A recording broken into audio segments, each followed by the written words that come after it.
Mangwende uhereje Savio arabigenza gute kubita ndani igitego cya mbere cya Lage Byiringiro akaba afunguye amazamu neza cyane.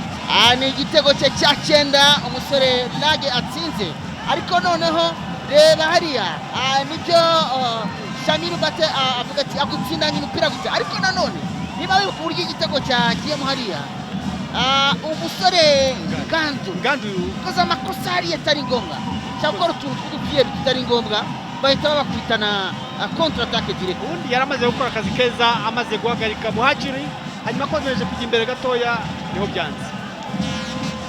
Savio no wakinye neza hariya yakinye neza, ariko noneho reba umusore Bishira ati urabishira, reba passe itanzwe hariya Bishira, reba aho yarahagaze reba aho yarahagaze passe nziza cyane hariya Mangwende no yamwinjirije hanyuma Dagaraza abaterana umupira. Ibi muri saa akaba ari we uhagaze kuri touchline irimo aratoza. Keve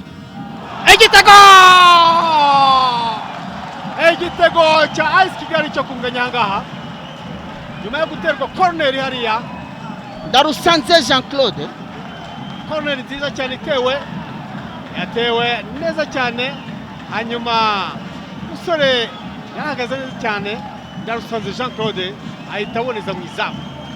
Igitego ni 1-1, APR 1 AS Kigali 1 rwose mu gice cya kabiri cy'umukino bakinye corner ebyiri, iya kabiri ikaba igize igitango.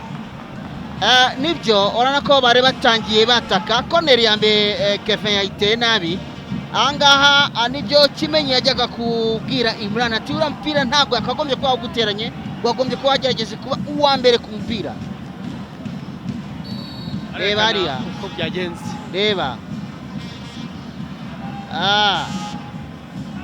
basubaye ubwabo neza cyane, bose bahagaze yari free header. Arabona ukuntu byagenze, inyuma ye hari Imanishimwe Mangwende, celebration ya Kagere Medi kamikale ajira mejaribu yake yote kweli. Kwa mara nyingine wapiga pale mlingoti, hatari katika lango, hatari wapenda watazamaji,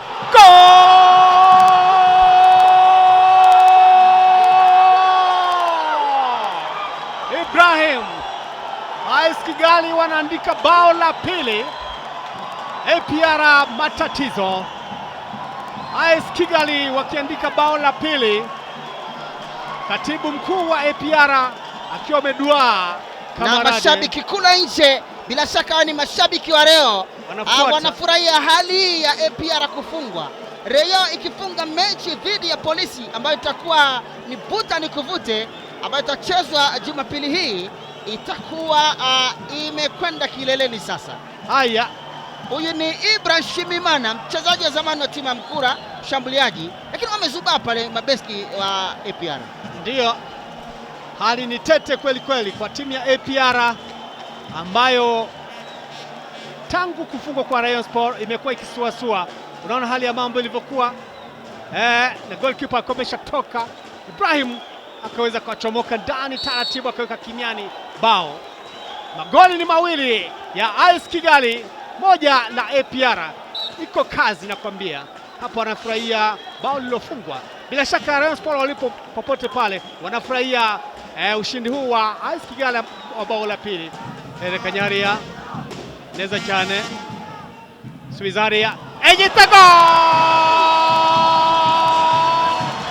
igitego cya kabiri bakira kabakinjijemo. Igitego cya kabiri ubwo ni 2-2, igitego ni 2-2.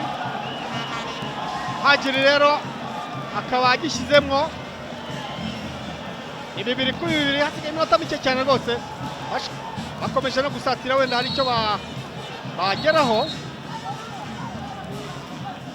2-2, abavuze ingoma bonabonaga bamaze kuzishyira hasi rwose. aba APR Football Club niba ari ugucika intege I don't know, barerekana uburyo ko byagenze. muhagera ahita agishyiramo neza nyuma yo guhusha ibitego byinshi. Ni Dani Usengimana urutanze pasi aherekanya igitego uburyo cyagezemo. Umupira ukaba ukomeje ahangaha. Gura ifatabuguzi rikunogeye aho uri hose mu gihugu ukoresheje MTN Mobile Money, Tigo Cash, Airtel Money cyangwa ugana abaduhagarariye mu gihugu hose. Azam TV, imyidagaduro kuri bose.